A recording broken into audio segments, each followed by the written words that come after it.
Yeah, hello here, Coach Lake. I'm outside. It's fall, and North Carolina's kind of cool.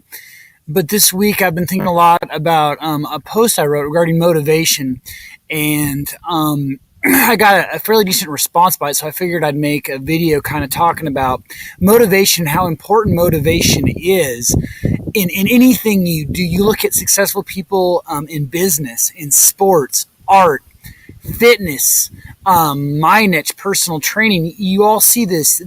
You all see that they all have this intrinsic motivation that comes from within, and in just generally how powerful motivation is in general.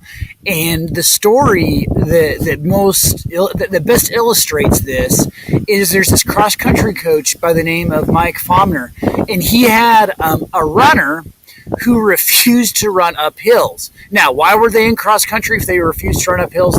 I don't know. Completely different issue, but one that I keep thinking about. Anyway, he tried all kinds of things to get this individual to run, and they just flat out wouldn't. He even created a walking club because what this individual would do is they'd see a hill and they'd start walking. And what the walking club did is he would make them run sprints after practice, and that wouldn't work. Long story short, this high school cross country athlete, towards the end of the season, ran the entire time and beat their best time by 3 minutes. The coach was like, "That's awesome. Why haven't you been doing this the entire time?" And long story short, he went and talked to the parents, and the parents were like, "Hey, we said we'd give him $10 if the individual would run," and she did.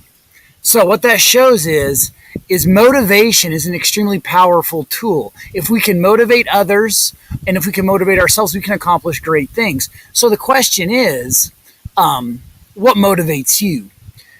And regarding health, why do you want to become healthier and fitter? You know, exercise and diet greatly reduce stress. Okay, you probably know that exercise and diet will make you look and feel better, right?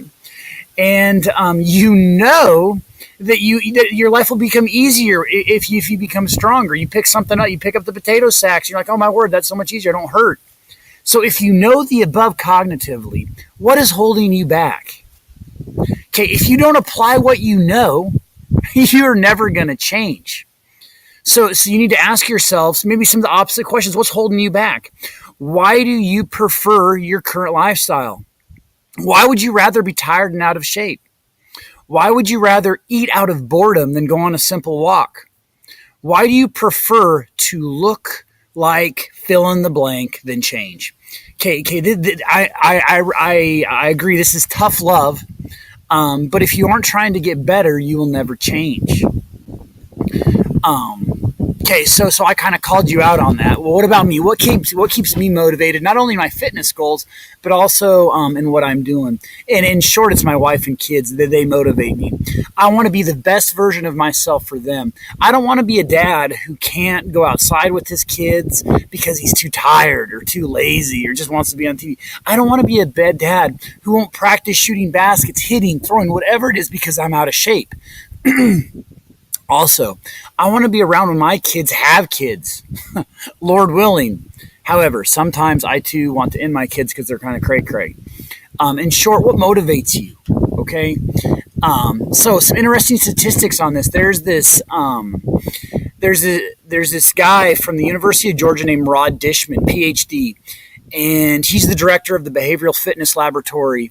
And anyway, what he said, nearly 50% of the people who begin an exercise program drop out within the first 6 months. The question is why? What is it about sticking with a fitness routine that causes so many people to abandon it?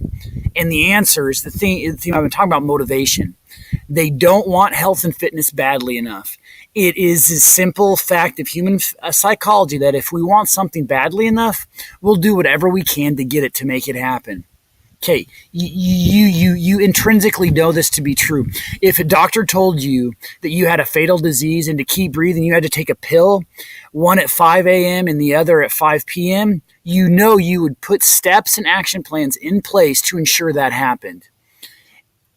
If you didn't, you would die. Why? So why would you put those action plans into place? Simple. Motivation. Your motivation to live outweighs the consequences of being inconvenienced.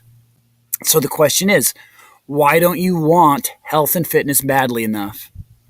Do you prefer to live a life tired, sick, weak, and stressed? No, of course not.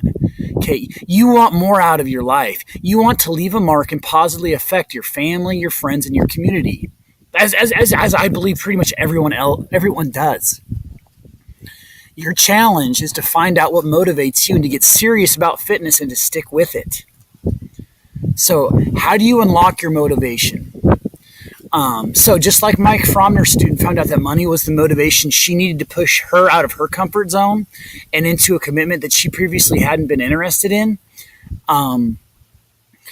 there's this guy by the name of Brian Reese, and he found a different kind of motivation. So he was told by his doctors that he is minutes away from a heart attack.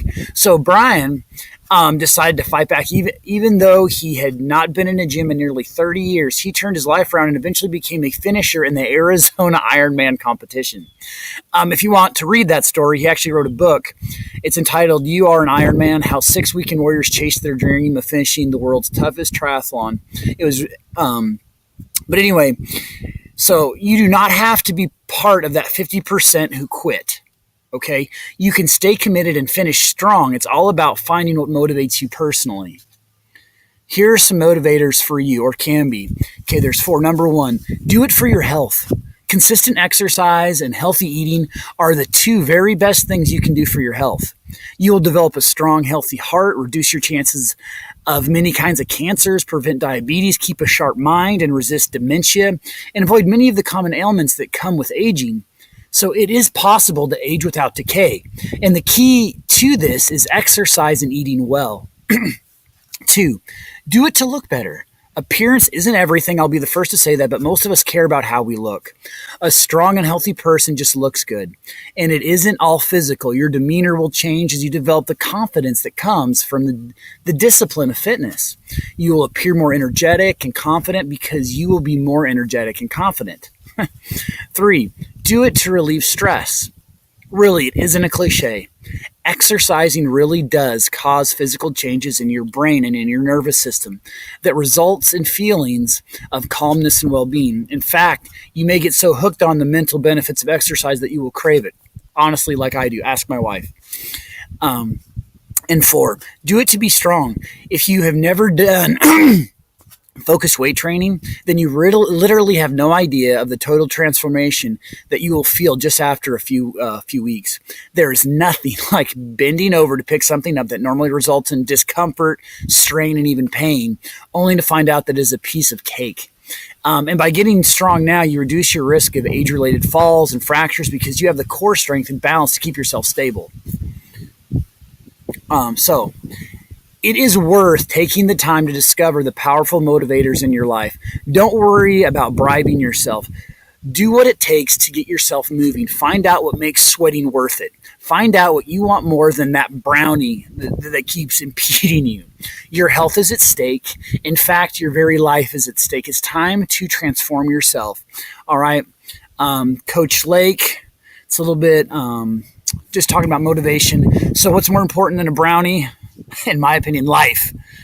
So have a good week. Peace out. Look forward to speaking with you again. Bye.